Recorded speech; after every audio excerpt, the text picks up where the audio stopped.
Bonjour à toutes et bonjour à tous. Aujourd'hui, dans le cadre de votre émission Éclairage qui porte sur les enjeux en matière de politique internationale, on va commencer par parler de ce qui fait l'actualité.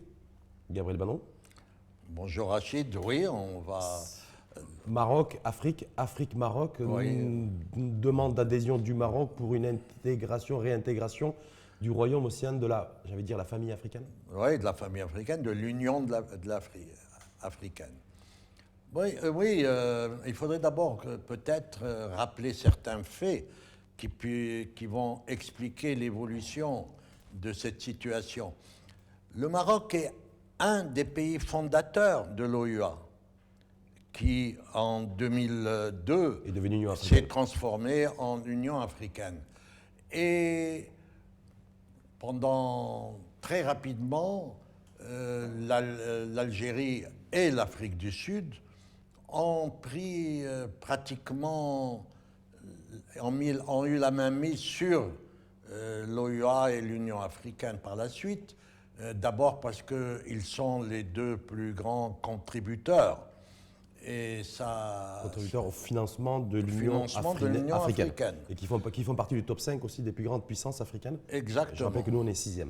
Et nous savons que l'Algérie, comme l'Afrique du Sud, ce que je ne me comprends pas d'ailleurs pourquoi, quel intérêt, ont toujours été contre le Maroc et ont favorisé l'adhésion de la soi-disant République arabe sahraoui, oui. la RAD. Ils l'ont favorisé à l'opposé des règlements justement là-dessus de l'Union. Voilà, donc la République sahraoui est membre permanent. Donc c'est la seule organisation qui reconnaît la RAS comme État, c'est l'Union africaine.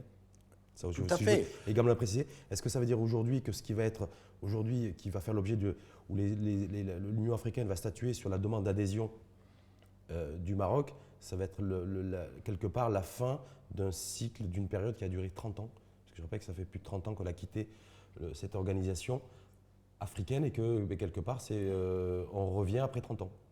Oui, mais il faut rester sur ce problème du Polisario, parce que c'est ce qui explique le départ du Maroc oui, ça en 84. De l'Union. Oui. Parce qu'il y a eu 17 pays sur les 50 et quelques qui ont reconnu le Polisario sur la pression de l'Algérie et à l'opposé des règlements, parce que les règlements disent ne peuvent être membres qu'un État souverain reconnu par la communauté internationale et essentiellement par l'ONU. Ce que le Polisario ne correspond à rien dans les définitions du règlement. Donc déjà, c'est une entorse au règlement qui a été faite.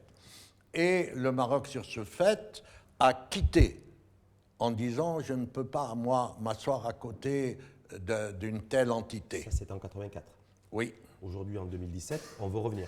Alors, on revient... Avec quelque part le même environnement, le même paysage, oui, alors, puisque la race de la République sahraoui est ce toujours... n'est plus le même environnement. Ah bon, ça a changé. C'est là la bonne question. Pourquoi aujourd'hui? Et après, on va essayer de voir qu'est-ce qu'il y a derrière. Parce que derrière le rideau, on veut revenir. Derrière la brousse. Le Maroc va rejoindre la communauté africaine qui n'a jamais quitté en réalité et qui le lui rend bien d'ailleurs dans la majorité des pays. Non, entre-temps, le Maroc, avec Sa Majesté en tête, ont mené une campagne d'approche, de coopération économique, culturelle, religieuse avec les États africains, la majorité, pour ne pas dire tous les États africains. Y compris des pays qui soutiennent la race ou qui, en tout tout à cas, fait. qui ne sont pas favorables. Alors, entre-temps, attention, entre-temps, beaucoup de pays africains ont retiré leur reconnaissance à la race. Ou ont adopté la neutralité. Tout à fait. Tout à fait. Le farouche défendeur allié du Maroc, c'était le Zaïre, si j'ai bonne mémoire. L'ex-Zaïre. Oui. Voilà, il a même boycotté l'Union, etc., parce qu'il n'était pas d'accord sur le départ du Maroc. Alors, les relations économiques et culturelle s'étant développée, l'environnement n'est plus le même à l'intérieur de l'Union. La majorité sont des pays amis du Maroc, plus que la majorité. Et là maintenant, le Maroc a jugé que l'environnement était tel qu'on pouvait revenir et demander l'exclusion de la RATS. Il faut pour cela les 2 tiers. Sur ce point-là, par rapport à celles et ceux qui vous écoutent et qui suivent cette émission Éclairage qui porte sur le décryptage des enjeux internationaux et géostratégiques, est-ce que la stratégie aujourd'hui du Maroc de réintégrer l'Union africaine est conditionnée par le départ, par le fait de déloger la RASD? Non, il est certain qu'un des objectifs de cette stratégie... C'est la motivation principale. Et ce n'est pas la motivation réelle. C'est un des éléments. Le fait de rejoindre l'Union parce que la politique de la chaise vide est bonne pendant un certain nombre de temps, mais il y a un moment où il faut être sur place et se battre. Ça, c'est le premier point. Le deuxième, c'est que pour obtenir maintenant l'exclusion du Polisario, il faut, d'après les règlements de l'Union, les 2 tiers. Aujourd'hui, on n'a plus de 2 tiers qui sont favorables à la thèse du Maroc. Donc, favorable au retour du Maroc au sein de l'Union africaine. Non, le retour du Maroc... Mais sur les 2 tiers...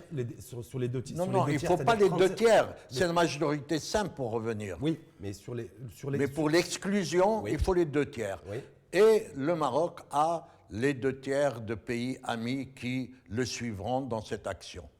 Donc ça, c'est un point. Le Polisario, continuellement, chaque jour, j'allais dire, apporte les informations. Tel pays a retiré la reconnaissance. C'est sans arrêt. Aujourd'hui, c'est le reflux. Alors, donc, nous avons intérêt donc, à être présents et nous allons y être dans les prochains jours. A priori. Ça doit être officialisé mardi. Alors, simplement, le deuxième... Simplement une chose, Gabriel Bardon, justement, dans ce cas, c'est vraiment le format type éclairage, décryptage. Est-ce que il y a un changement aussi de paradigme et de géographie dans la gestion et l'approche du dossier du Sahara et de l'intégrité territoriale? C'est-à-dire qu'aujourd'hui, tous les mois d'avril de chaque année, depuis 5 ans, du côté de Rabat, chez nous, on tremble. On a toujours peur, conseil de sécurité, membres permanents, membres non permanents. Est-ce que là, du coup, ça va plus se gérer et être réglé, en tout cas statué à New York, au niveau du Conseil de sécurité, mais que là, en fait, on est en train de nous dire, et on nous a peut-être dit aussi, que dorénavant, ça se ferait sur le continent africain et que ça se ferait dans le cadre d'une organisation qui est l'Union africaine. Problématique intégrité territoriale. Alors, justement, c'est là où on retrouve l'objectif réel du Maroc. Parce que dans les structures de l'Union africaine, il y a une commission qui s'appelle pour la paix et le développement. Et cette commission... Qui est présidée par un Algérien d'ailleurs. Oui, et cette commission est décisionnaire et de droit. Et l'objectif, un des objectifs de cette commission, c'est de régler les litiges, les situations conflictuelles entre États. Conflictuelles entre États ou simplement conflictuelles de l'État membre. Donc, on garde ça en tête et on revient sur le Sahara. À l'ONU, je ne divulgue aucun secret. Le dossier Sahara restera gelé pendant un temps indéterminé. Donc il restera au congélateur, voilà, au niveau des Nations Unies. Comme c'est arrivé maintenant, nous allons encore attendre et l'ONU est dans une situation de blocage entre les supporters inconditionnels du Maroc et les adversaires inconditionnels du Maroc. Certains de l'Algérie. Alors, on sait que ça ne peut pas se terminer. Donc c'est balle au centre au niveau des Nations Unies. Alors, à ce moment-là, est-ce que le moment est venu, comme on dit en termes juridiques, de dépayser le dossier? C'est-à-dire, au lieu qu'il soit réglé à l'ONU, on va le dépayser à l'Union africaine. Puisque le principe, c'est que les Africains règlent leurs problèmes. Donc on passe de New York à Addis Abeba. Exactement.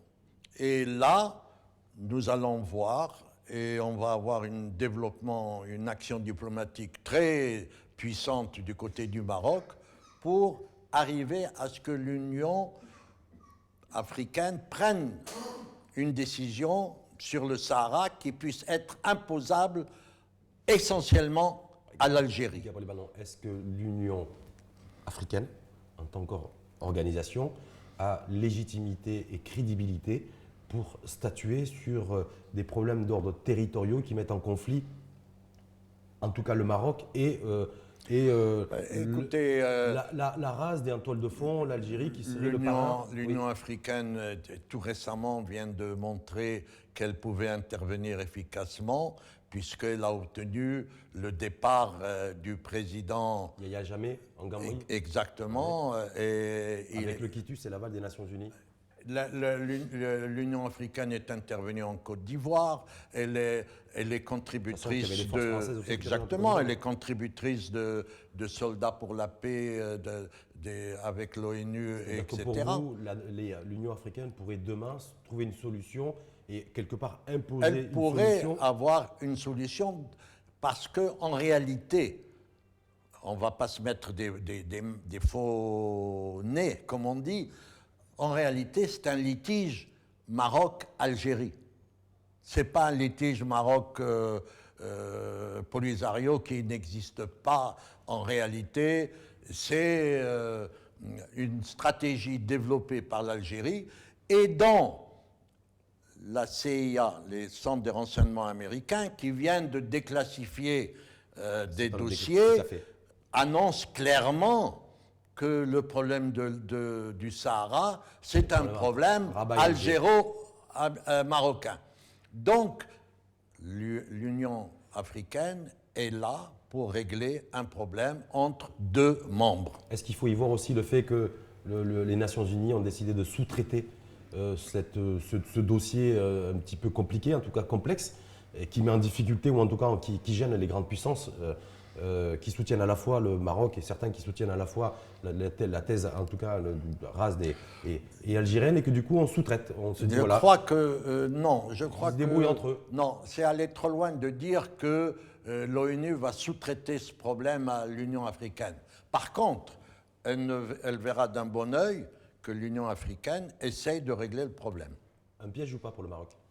Le changement de Moi, je pense que c'est à l'avantage du Maroc, et ceci explique en réalité, pour moi, l'objectif réel du retour du Maroc dans l'Union africaine. C'est pas un piège pour vous? Tout à fait. Comment? C'est pas un piège pour vous? Non. Certains observateurs y voient aussi qu'il faut être très vigilant et très prudent. Non, l'Algérie, du point de vue notoriété en Afrique, est en perte de vitesse. Le Maroc a pris une position très forte économiquement, car, je le répète, c'est vrai pour tous les pays, que ce soit en Afrique ou ailleurs, si on veut développer des liens, si on veut réellement avoir des amis en Afrique ou ailleurs, il faut développer les liens économiques, et c'est à quoi s'est attaché le Maroc. Ce que vous aimez beaucoup d'ailleurs à dire, en tant qu'expert en politique internationale, les amis ou les amitiés c'est bien, mais les intérêts c'est mieux. C'est tout à fait. Les États, je le répète sans arrêt, les États n'ont pas d'amis, n'ont que des intérêts. Merci à vous Gabriel Bannon. Je pense qu'on reviendra hier sur cette actualité du retour du Maroc au sein de la scène africaine, en tout cas la famille africaine, et puis en tout cas dans un premier temps, c'est-à-dire que le Maroc resiégera ou siégera aux côtés de la race sur du court terme, et ensuite l'avenir nous dira si ça durera. Merci à vous Gabriel Bannon. Merci à vous. Et bonne journée, et puis on se retrouve pour un prochain débat, éclairage qui portera sur un nouveau sujet de politique internationale. Merci.